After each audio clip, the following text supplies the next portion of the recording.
Grab your popcorn, kick back and relax, because it is time for some more Karnage. And you are tuning in to the only place on YouTube where you will hear a crazy cool intro like that one. And wow, my tablet just ruined that timing. Amazing. That is what the sound of my tablet's notifications sound like, ladies and gentlemen.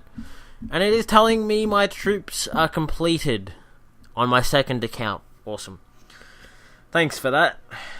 So, in today's episode, we're going to be checking out deploying warriors. Now, I get that for some of my viewers, they're going to be a little bit more further along, that they don't need this. But not everyone is high enough level that they know how to deploy warriors very well. And there's a lot to using them that a lot of people don't know. So, I'm making this for all the people that don't know all the ways of deploying warriors. So, if you fall into that category, welcome to the video. So, the first style of landing I'm going to show you is something I call the beach style landing. So, with Zookas, if you've ever seen someone in your task force use Zookas, one of the things that really people struggle with the most is sort of like, because their troops walk very slowly, right? The goal is you deploy one landing craft at a time, one smoke at a time. With warriors, because they walk so fast, if I was to deploy them right now, and I tried to do that same style of landing, I pressed the flare, 1, 2, 3, 4, second smoke, 1, 2, 3, 4, it's just bad, you know what I mean? Like, they walk so fast that it's hard to time everything and get everything perfect. So, the ideal way to deploy warriors, to get good timing and get everything perfect, I will show now. So keep in mind, we're doing the beach style landing craft, one landing craft at a time. Our flare doesn't need to be perfect, just far enough away that they're going to walk in a line. We can place both of our smokes at the same time, just because they walk so close to each other.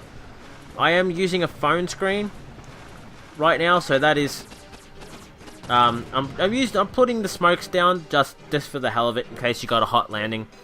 But like, because I'm using a phone, it is so hard to get everything precision perfect. If you're using a tablet, it's just so much easier. But that's the beach style landing. So essentially, you want to have the center of your second smoke in line with where you want to be walking, so when you flare up, you're all good. The second style landing is when you deploy all your landing crafts at the same time, with a double smoke if you need to smoke, and you go up. So you can see I got some one-shot buildings on the beach here. No real rockets to punish me, but I do have a shock launcher which might give me some casualties. So I'm going to go double smoke. I got the placement perfect. I'm going to try to get my landing crafts pretty centered. Second smoke there, somewhat delayed. Third one somewhat delayed as well, in case there's some one-shot buildings or splash damage. That way they try to target the ones that were at my smoke first, like at where that boom cannon was, and then they have to change their targeting to the ones that were just walking into that first smoke there, and that way it keeps everything safe. So, you don't really want to be using that style of landing. The only times you will really want to be using that one is like, if you're on an NPC base where there's a really small beach, and there's just a lot there that can hurt you, then you're going to want to do that.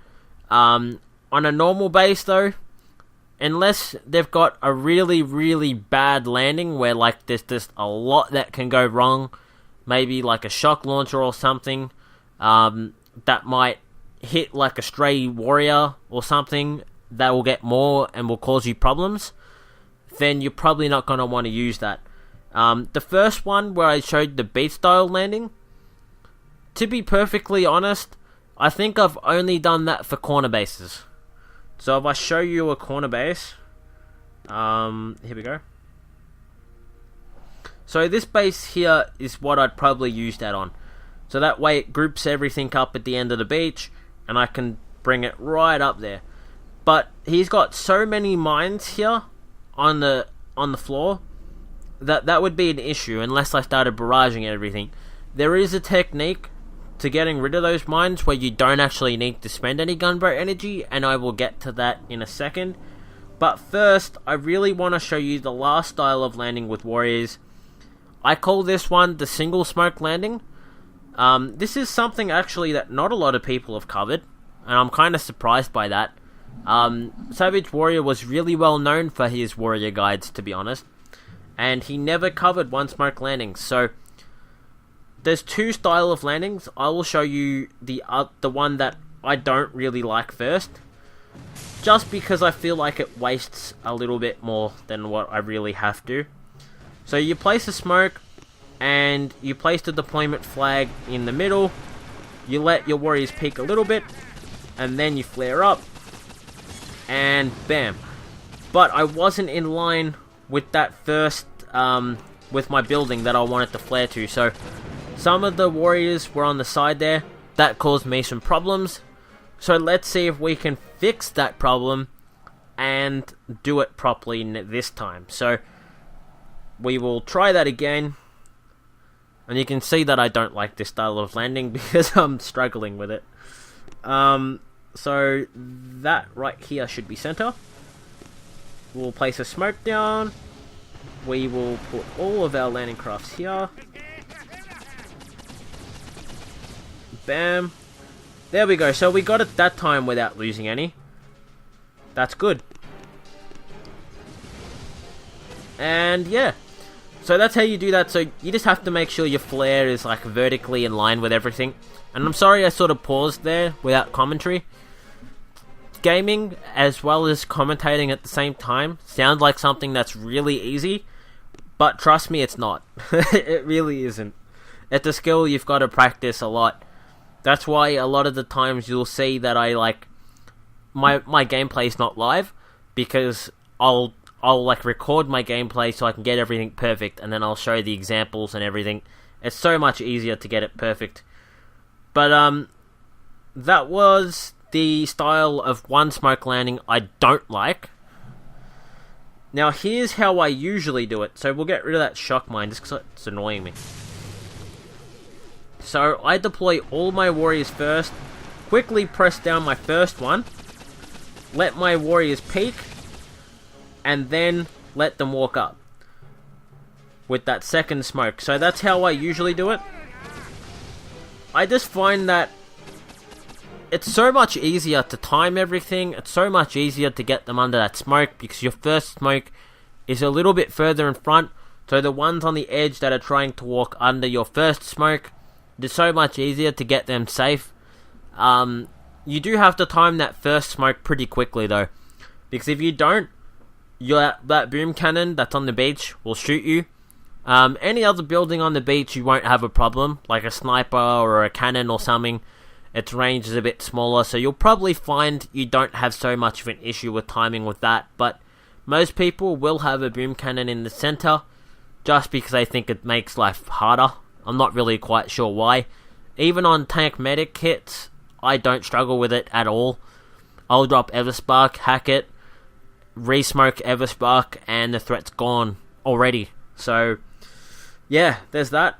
So guys, I'm going to show you guys an example of how you can clear all the mines except for the ones around the HQ. So you can spend a bit of gunboat energy getting rid of those if you want to get rid of those. But all the other mines going through the base, I'm going to show you a way that you can clear all of those. So we're going to sacrifice one landing craft worth of warriors to get rid of them all. The key points in this, you got to be really quick with your fingers. You got to have your first smoke prepped. You're going to deploy all of your first landing craft, the warriors. When the last ones walk out of it, you're going to press all of them straight away. Quickly flare up. Don't get the tap glitch. And we're good. So I'm going to flare up. Now we have a lot of spacing in between our warriors right there. But you can see, only my front ones took damage. So if I was to go to the HQ now, I would win, no problems. So we're going to retreat, which is going to get all my warriors killed, unfortunately. But I wasn't going to win that attack with a shield on it anyway. Not unboosted. And definitely not like that. So that is a really neat trick that you guys can use to get all of your warriors up the base with very minimal casualties and no GBE spent to get rid of them. It does give you a little bit of losses, but I mean, in the grand scheme of things, if you're looking for a GBE efficient way to get up there, maybe because you've had to take out a shield, maybe because you're going for a core rush or something, and you need all the GBE you can manage, you know, whatever the reason is, that is a really GBE efficient way to get them up there.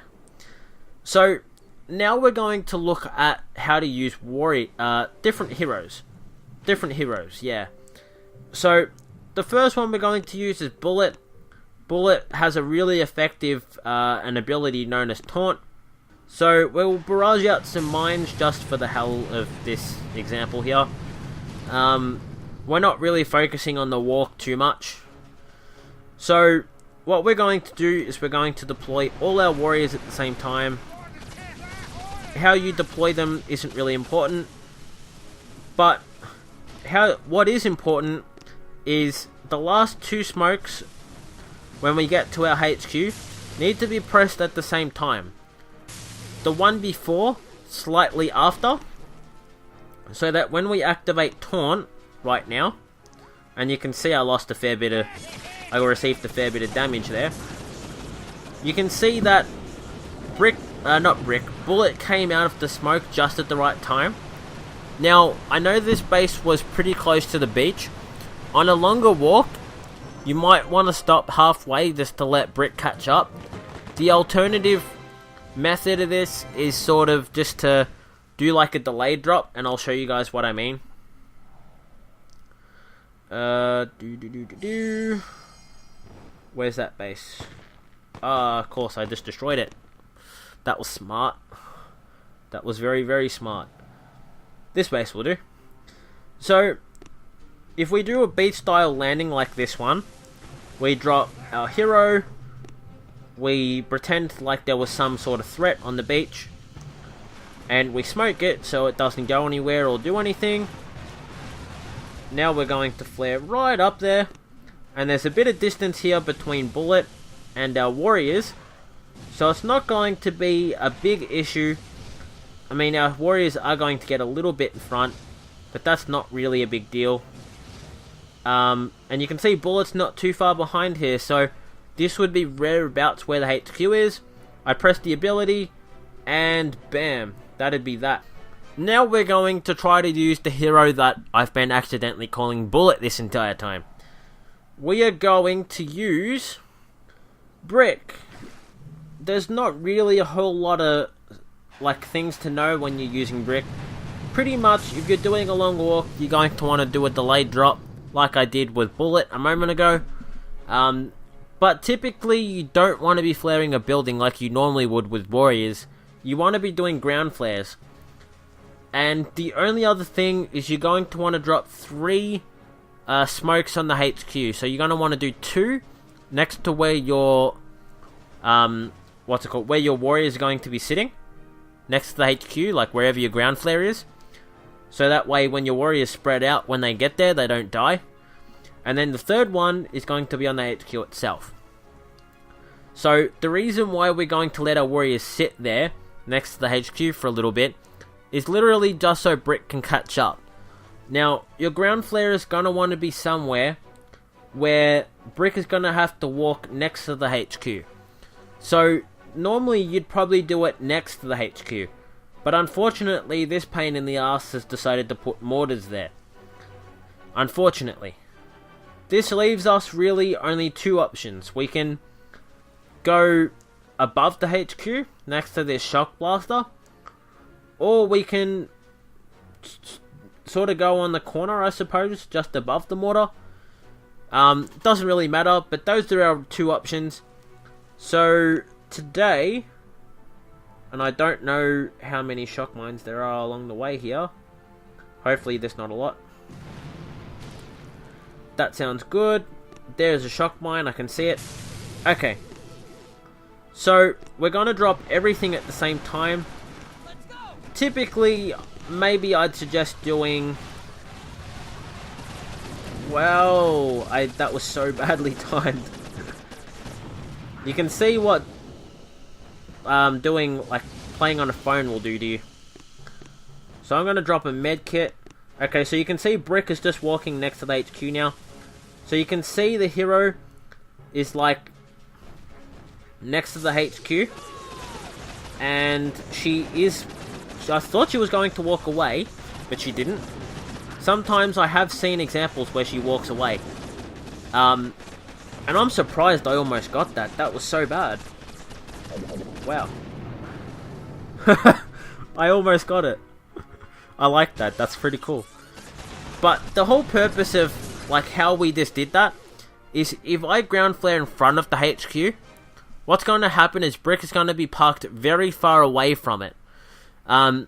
So what happens is when you activate battle orders, only half of your troops get covered under the battle orders. Where if you let Brick walk past, like, just beside the HQ, and then when you flare it, what actually happens is Brick sits with all your warriors and doesn't die so quickly.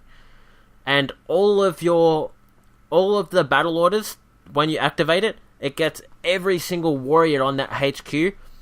And you've seen how much damage I just did in a short time span there. And you've seen, like, how bad my landing was. I'm not boosted.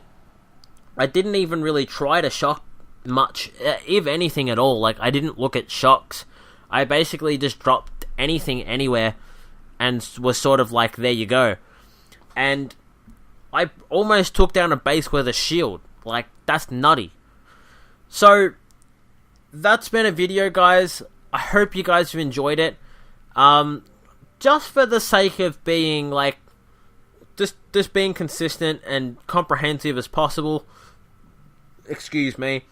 I'm going to be putting a link in the video description down below to a video by Zmot, or Anoon Moose, as what his channel is called, which is supposed to be wordplay for Anonymous. He has a really nice video on warrior usage with heroes.